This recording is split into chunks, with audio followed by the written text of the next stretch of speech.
April 12, 1944. Dense jungle near Palau Islands. The pre-dawn mist clung to the palms, thick and suffocating. Humidity pressed against every soldier, soaking uniforms before the sun even rose. From hidden foxholes, Japanese defenders waited silently, alert to the faintest rustle of movement. The jungle floor was littered with discarded leaves and fallen coconuts, masking the approach of the first American assault teams. Then, a sudden hiss split the quiet. Flames erupted from unfamiliar weapons, licking the undergrowth and curling into thick, black smoke. Soldiers froze, eyes widening in disbelief. This was no ordinary flamethrower. The mixture burned hotter, faster, and longer than anything seen before. A terrifying new incarnation of fire, napalm. The heat rolled over entrenched positions, consuming timber, bamboo, and human instinct alike. Screams echoed through the humid air, mingling with the roar of advancing infantry. For the Japanese defenders, it was a moment of stunned horror. Their expectations, honed through years of fighting, offered no preparation for this. In that instant, the jungle, once a place of concealment and advantage, became an oven, a living weapon controlled by the Americans, redefining the battlefield in both terror and tactics. By early 1944, the Pacific War had become a brutal contest of island by island, each engagement pushing Japanese and American forces to extremes.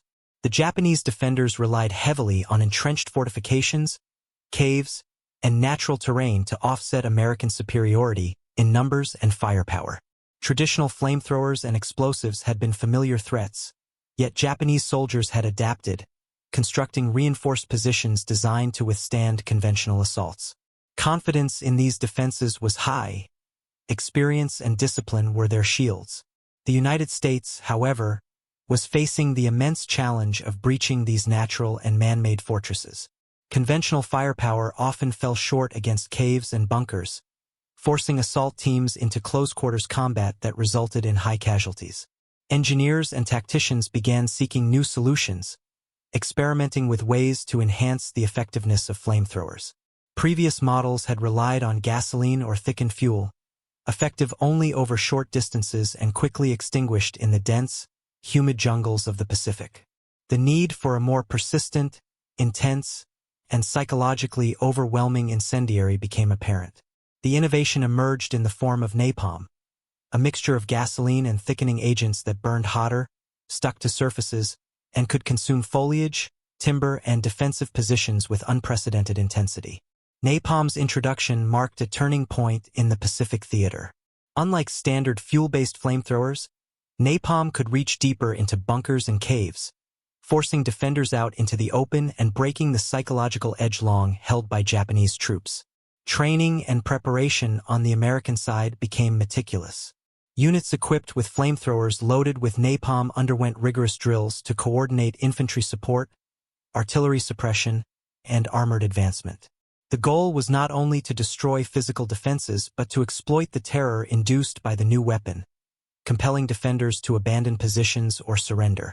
Intelligence officers studied Japanese fortifications, anticipating likely choke points and concealment areas where napalm could be most effective. Meanwhile, Japanese troops remained largely unaware of this innovation until its first deployment. Standard operating procedures, built on years of experience, did not account for a fire that burned longer, hotter, and more relentlessly than anything previously encountered. Caves that had been deemed impregnable now became death traps. Entrenched positions that withstood artillery shells could no longer resist the sticky, clinging inferno of napalm. The psychological effect was as significant as the physical destruction. Fear, confusion, and disorientation compounded the devastation, tipping the balance in close-quarter engagements. The broader context of the Pacific Campaign also underscored the significance of this technological shift. Battles in the Marshalls, Gilbert Islands, and other Pacific outposts had demonstrated that American forces could project overwhelming firepower, but at the cost of high casualties in jungle and island warfare. Napalm offered a force multiplier, a way to reduce losses while increasing the likelihood of success against deeply entrenched positions. Its introduction reflected a broader trend in the war, the merging of innovation, technology, and tactical necessity to overcome the unique challenges of the Pacific theater. By the time American forces prepared for the assault on Peleliu, the stage was set. Engineers had refined delivery mechanisms, infantry units had rehearsed coordinated attacks, and the first napalm flamethrowers were ready for operational use. Japanese defenders, confident in their fortifications, remained unaware of the new threat. The moment of first contact would redefine expectations, turning entrenched confidence into stunned horror and forever altering the psychology of jungle warfare. This convergence of technology, tactical planning, and human anticipation set the stage for the first engagement, where the Americans' innovation would collide with Japanese determination in a deadly, transformative encounter. The Japanese defensive strategy in the Pacific had evolved through years of experience on islands like Guadalcanal, Tarawa, and Saipan. Soldiers constructed intricate networks of bunkers, pillboxes, and underground tunnels, exploiting the dense jungle and rugged terrain. Their aim was to offset American firepower with stealth, discipline, and a refusal to yield. In many cases, these fortifications allowed small groups of defenders to hold positions against numerically superior forces for days, even weeks. Confidence in these defensive measures ran deep. Many soldiers believed that natural concealment and reinforced positions were impenetrable. For the Americans, the challenge was not merely the physical destruction of enemy positions but the mitigation of casualties in repeated frontal assaults. Conventional weapons often fell short in neutralizing underground bunkers or dense jungle entrenchments. Flame projection units had been used previously, but gasoline-based mixtures were limited in range and intensity. They could force defenders out temporarily, but the heat dissipated quickly, and entrenched soldiers often survived with minimal injury. The need for a more effective incendiary weapon became urgent as the campaign moved deeper into the Pacific archipelago. Napalm flamethrowers emerged from this necessity. By thickening gasoline with a polymer mixture, engineers created a fuel that burned hotter and stuck to surfaces, making it far more destructive than traditional incendiaries. When deployed, napalm could penetrate bunkers, caves, and thick foliage, leaving defenders with few options: flee, surrender, or perish. Beyond its physical effects, napalm carried a psychological impact. The intense, clinging flames induced panic and confusion, undermining the morale of soldiers trained to endure conventional fire.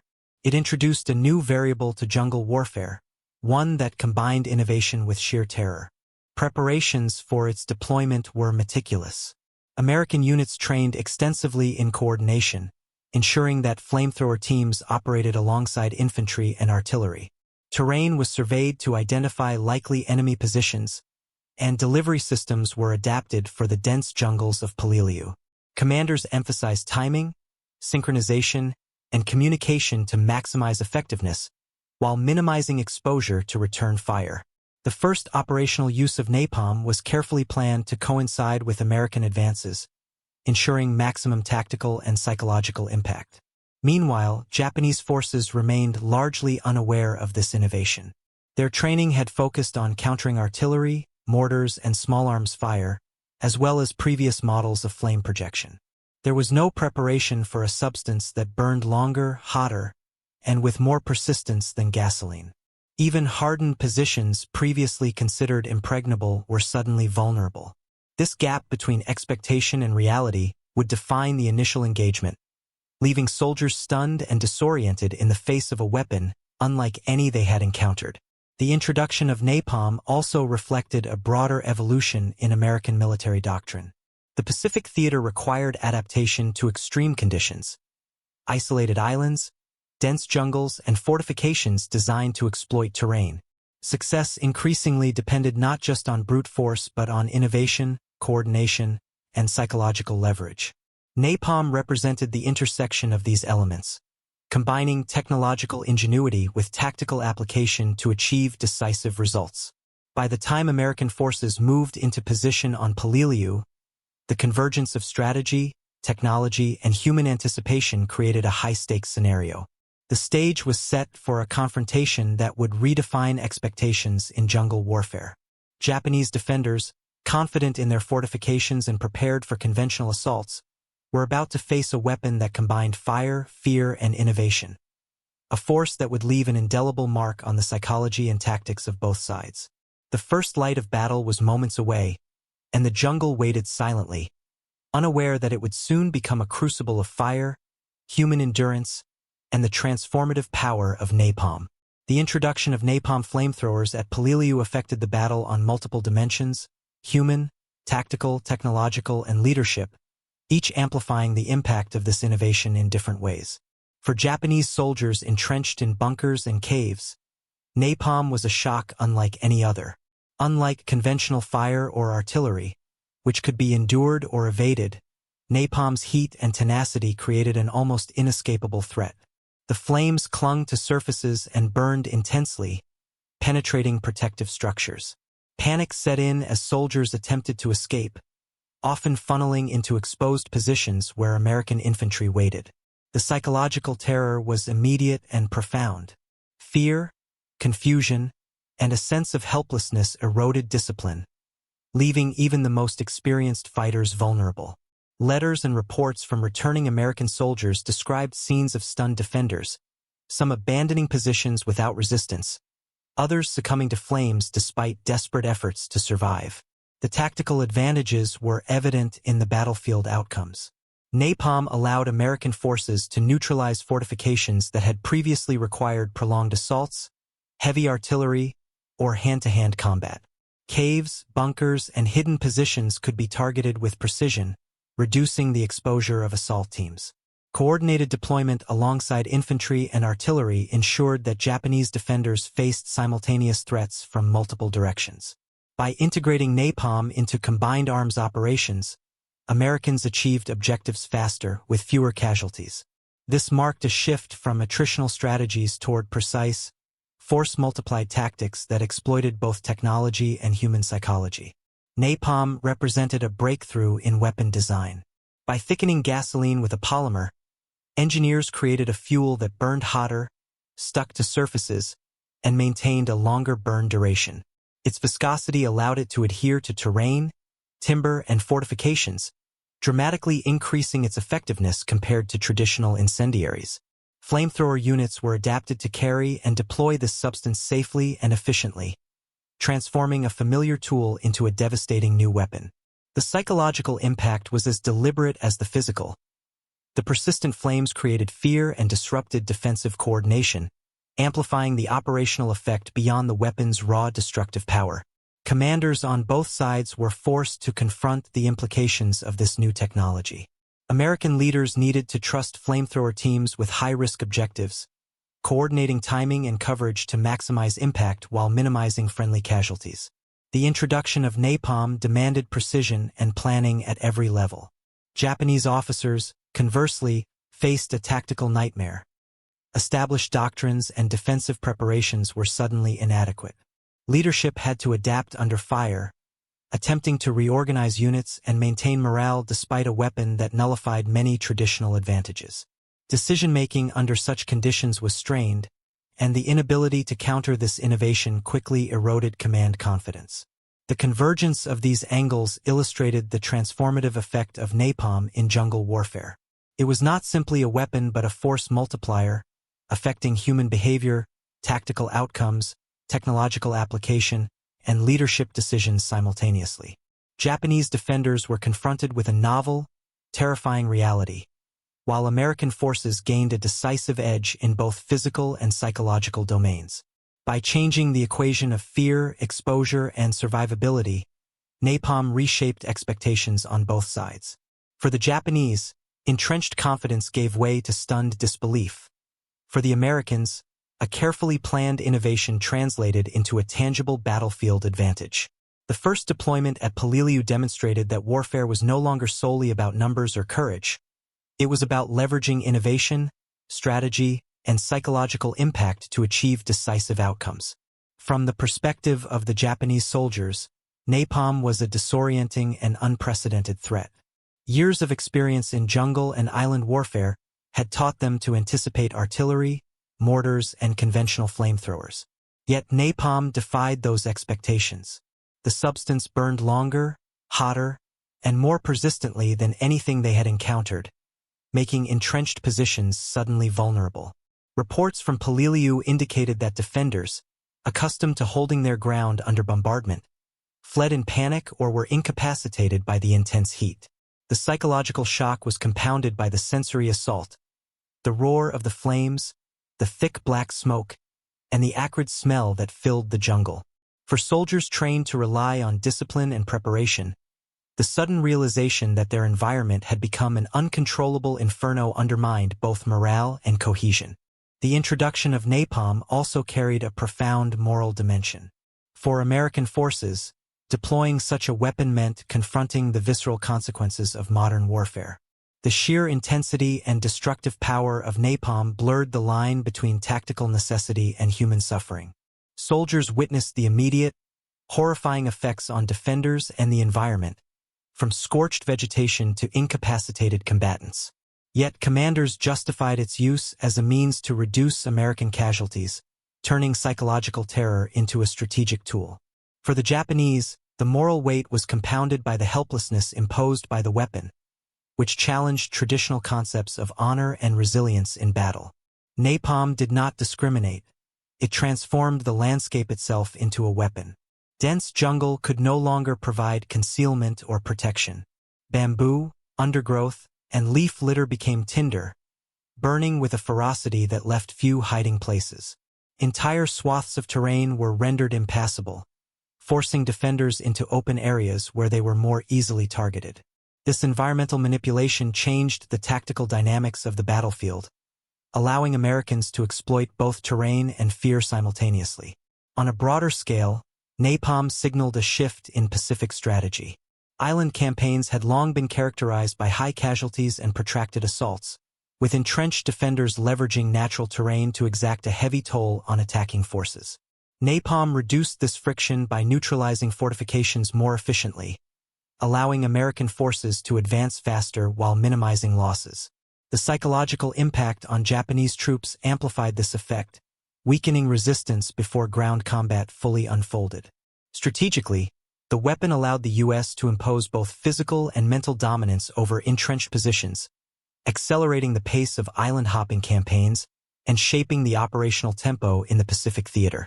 By examining these angles collectively, the transformative effect of napalm becomes clear.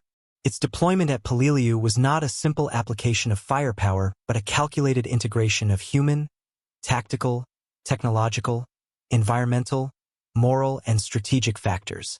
It redefined engagement expectations for Japanese defenders, while providing Americans with a new tool to achieve operational objectives with reduced risk and increased efficiency. The convergence of these perspectives highlighted that modern warfare was no longer defined solely by bravery or numbers. It was shaped by the innovative use of technology, the manipulation of the environment, and the strategic application of psychological pressure.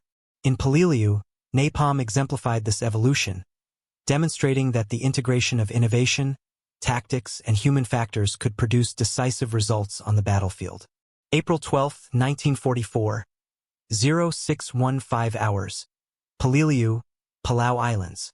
The first rays of sunlight filtered through the dense canopy, illuminating a battlefield tense with anticipation. American infantry crouched behind natural cover, flamethrower teams in place, their weapons primed with the new napalm mixture. Engineers and officers coordinated the attack, ensuring that every step, every burst of flame, would coincide with infantry advances. Silence hung heavy, punctuated only by distant bird calls and the faint rustle of foliage. Then, the air erupted. Hissing flames spewed from the flamethrowers, hitting bamboo thickets, wooden barricades, and fortified caves. The sticky, blistering napalm clung to surfaces, igniting foliage and consuming timber with relentless intensity. Inside the Japanese positions, soldiers scrambled to respond. Their standard defenses, designed to resist conventional fire, offered little protection. Smoke thickened the air, heat pressed against bodies, and panic spread rapidly. Some defenders attempted to flee, only to encounter advancing infantry prepared to exploit every opening. The psychological impact was immediate. Trained soldiers accustomed to withstanding artillery and previous incendiaries found themselves paralyzed by the intensity and persistence of the flames. Screams echoed through the jungle as defenders realized their fortifications were no longer safe. The fire forced them from hiding, exposing them to rifle and machine gun fire, and shattering the cohesion that had previously defined Japanese defensive strategy. American units moved systematically, combining napalm with coordinated suppressive fire.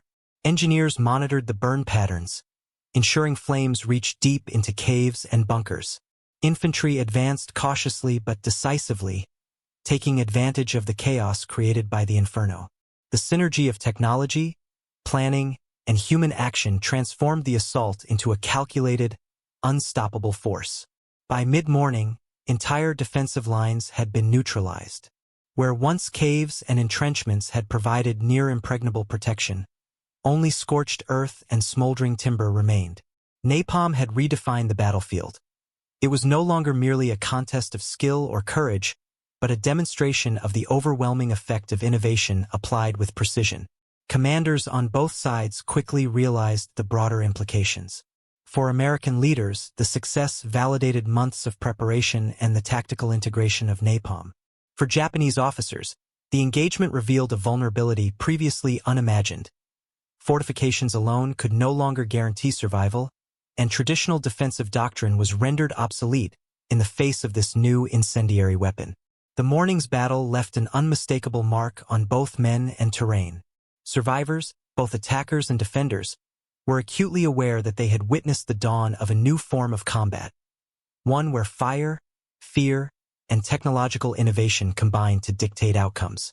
The Japanese defenders' shock and disorientation had decisively tipped the engagement, demonstrating that a single innovation, when integrated into a well-planned assault, could reshape the dynamics of warfare. The stage was set for the continuation of this turning point. As American forces pressed deeper into the island, flamethrower teams followed, and the relentless power of napalm would continue to dictate the rhythm of battle, exposing weaknesses, breaking morale, and ensuring that the defensive confidence of the Japanese troops could not recover. By late morning, the intensity of the assault on Peleliu had reached a crescendo. Napalm flamethrowers carved paths through dense undergrowth, while infantry advanced behind the fire, exploiting every breach created in Japanese defenses. Entire bunkers, once thought secure, had been compromised. Smoke coiled through tunnels and ventilation shafts, forcing defenders into narrow exits where American soldiers waited. The psychological pressure was as destructive as the flames themselves. Chaos reigned as soldiers attempted to regroup under conditions that rendered traditional command nearly impossible. Japanese officers struggled to coordinate counterattacks. Their formations, disciplined and methodical, faltered under the relentless assault. Soldiers exposed themselves in attempts to fight back, only to be overwhelmed by a combination of napalm, small arms fire, and advancing infantry. Reports from the front lines later described a scene of disarray, defenders moving erratically, abandoning positions, and in some cases surrendering outright to avoid the fiery inferno. What had once been a confident defensive network had collapsed under the dual force of physical destruction and psychological terror. American leadership maintained meticulous control of the battlefield. Commanders monitored the deployment of napalm closely, directing teams to high-value targets and ensuring coordination with artillery and rifle units. The synchronization of firepower, maneuver, and technology exemplified modern combined arms warfare. Engineers and flamethrower operators adapted to changing conditions, redirecting streams of napalm into new positions as Japanese defenders attempted to counteract the advance.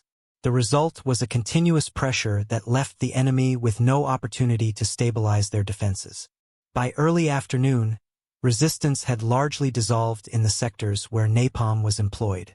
Fires continued to burn, smoldering through bamboo and timber, while the jungle itself bore the scars of the assault. The effectiveness of napalm was undeniable. It had forced defenders from entrenched positions, disrupted command and control, and inflicted both physical and psychological damage on a scale previously unseen in the Pacific theater. The impact of this turning point extended beyond Peleliu. American forces recognized that napalm could serve as a decisive tool in subsequent island campaigns, particularly against fortified positions resistant to conventional weapons. Japanese planners, conversely, confronted a sobering reality. Traditional defensive doctrine, even when executed with precision and discipline, was no longer sufficient. Fortifications, caves, and jungle cover could no longer guarantee protection against the integrated force of fire, infantry, and innovation. As the afternoon progressed, mop-up operations continued. Small pockets of resistance were neutralized with coordinated sweeps, flamethrowers clearing remaining bunkers while infantry secured terrain. The island's defenders, demoralized and depleted, struggled to mount any organized counteraction. The combination of technological innovation, tactical planning, and psychological impact had achieved a decisive result. American forces had broken through entrenched positions with reduced casualties, demonstrating the transformative effect of napalm on modern jungle warfare. By the day's end, the initial shock had given way to a stark understanding of what had occurred. Napalm was no longer merely a new weapon. It had become a force multiplier that reshaped the dynamics of combat. Its deployment at Peleliu had altered expectations, forcing defenders to reconsider strategy, courage, and survival in ways previously unimaginable.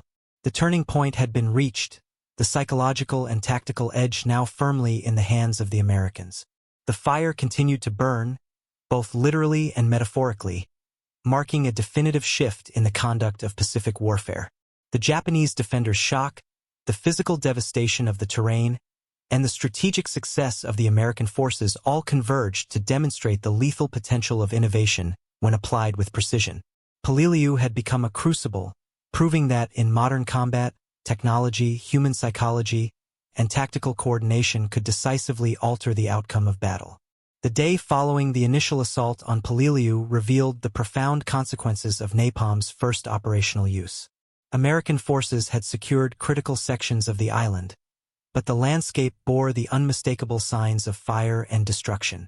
Dense jungle had been reduced to scorched earth, bamboo and undergrowth charred, and once secure bunkers obliterated. The physical devastation was only part of the story. The psychological imprint on Japanese soldiers, both survivors and those still in hiding, was equally significant. Casualty reports indicated that napalm had inflicted heavy losses among entrenched defenders, many of whom had been incapacitated or killed by the intense flames before infantry engagement became necessary. Survivors recounted moments of disorientation and terror, describing the fire as a living, consuming force that left them no avenues for defense. For soldiers who had previously relied on jungle cover, reinforced bunkers, and disciplined formations, the new weapon introduced an element of unpredictability that disrupted standard defensive doctrine. On the American side, the strategic success of the operation was clear. Napalm had allowed assault teams to achieve objectives more efficiently, reducing the exposure of infantry to direct enemy fire. Engineers and flamethrower teams had executed their roles with precision, demonstrating the tactical value of careful planning and technological innovation. The psychological impact on the enemy complemented the physical effect, enabling American forces to advance with fewer casualties than in previous island engagements where conventional methods had dominated. The broader implications of napalm's use were quickly recognized by both sides. Commanders began integrating the weapon into operational doctrine, understanding that it could provide a decisive advantage in future assaults against fortified positions. Japanese leadership, meanwhile, faced an urgent need to adapt. Fortifications that had previously withstood repeated attacks were now vulnerable. Reliance on entrenched positions alone could no longer guarantee defense. Reports emphasized the necessity of dispersal, camouflage, and alternative strategies. Yet even these adaptations could not fully mitigate the weapon's psychological impact. Civilian observers and local populations, where present, witnessed the destructive potential of napalm with a mixture of awe and fear. While Peleliu's primary focus was military, the transformation of the environment highlighted the devastating interplay between technological innovation and human experience. Fires reshaped the terrain, creating obstacles and hazards that persisted beyond the initial engagement, affecting movement, logistics, and morale on both sides. By the close of the first day, the initial shock had begun to settle into strategic awareness. Napalm had proven itself as more than a novelty. It was a transformative element in jungle warfare. Its introduction marked a turning point in the Pacific Campaign, demonstrating that technology, when combined with careful planning and tactical integration, could decisively alter both the physical and psychological dimensions of combat. In the days following the first use of napalm at Peleliu, the wider consequences for both American and Japanese forces became increasingly evident. American troops advanced with renewed confidence, leveraging the psychological and physical effects of the incendiary weapon. Japanese defenders, once confident in their fortified positions, faced the harsh reality that their traditional tactics were no longer sufficient. Entire defensive networks had been disrupted, and surviving soldiers struggled to regroup under conditions that amplified fear and confusion. Napalm's impact extended beyond immediate casualties. The intense heat and persistent flames altered the landscape, rendering jungle paths impassable and destroying cover that defenders had relied upon for concealment and ambush. Engineers and frontline units noted that the terrain itself had become an extension of the weapon, with the charred jungle forcing Japanese troops into exposed areas where they were vulnerable to small arms fire and coordinated infantry maneuvers. This environmental manipulation magnified the tactical advantage of American forces and forced the enemy to reconsider defensive planning on a strategic level. The psychological effect on Japanese soldiers proved as decisive as the physical devastation. Reports indicated that panic and disorientation became widespread, with units losing cohesion and, in some cases, surrendering rather than facing the relentless fire. Napalm had undermined the trust soldiers placed in their training and fortifications, demonstrating that technological innovation could penetrate not only physical defenses but also mental resilience. For American commanders, the success validated months of preparation and innovation. Coordinating napalm deployment with infantry and artillery had minimized casualties while maximizing operational impact. The experience at Peleliu became a template for subsequent operations across the Pacific, demonstrating how incendiary weapons could serve as force multipliers, transforming entrenched resistance into manageable threats. Lessons learned here influenced training, operational planning, and the broader strategy of island-hopping campaigns, showing that technology and psychological leverage could decisively shape battlefield outcomes. Civilian and local perspectives, though limited on Peleliu itself, reflected the broader consequences of incendiary warfare in the Pacific. Fires reshaped the terrain, creating hazards for both soldiers and any non-combatants present. The destruction highlighted the moral and ethical complexities inherent in modern warfare, where the integration of technological innovation could amplify both military effectiveness and human suffering. By the end of the week, the first operational use of napalm had left an indelible mark. Physical destruction, psychological impact, and strategic advantage converged to alter the dynamics of jungle warfare permanently. For Japanese defenders, Peleliu was a grim demonstration that traditional fortifications and confidence could no longer guarantee survival. For the Americans, the assault validated the deliberate integration of technology, planning, and human factors, setting a precedent for subsequent engagements across the Pacific theater. The battlefield itself became a testament to the power of innovation, its scars a visual and tactical reminder that the course of combat had been irrevocably changed. The experience at Peleliu would echo through future operations, influencing both strategy and morale, and confirming that in modern warfare, foresight, technology, and psychological leverage could determine the fate of soldiers and the outcome of campaigns. The events at Peleliu in April 1944 marked a profound evolution in the conduct of modern warfare. Napalm flamethrowers had transformed the battlefield, turning the dense Pacific jungle from a protective shield into a lethal instrument.